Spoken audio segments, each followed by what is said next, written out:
Hello mga kababayan, kamusta? Acidic ba kayo? Tipong meron kayong acid reflux, meron kayong GERD, mataas ang uric acid, merong UTI, meron akong babasahing testimony ng kababayan natin. Ito ang sabi niya. Natry ko na yung Alka-Life.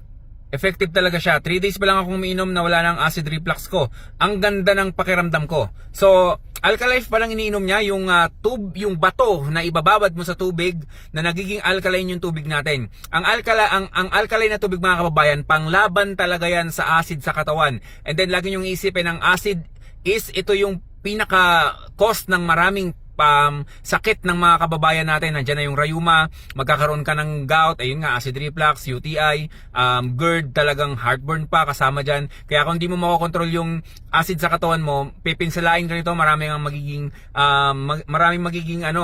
pinsala yung katawan mo. And then also, gamitan mo rin ng Alka-Life, Alka-Life at saka ng Lunas Herbal Capsule natin para talagang tanggal lahat, maidudumi mo, mailalabas mo sa pag-ihi mo yung acid na sobra sa katawan mo. Yun lang mga kababayan, stay healthy, Oxychans, at ako magsasakang gala.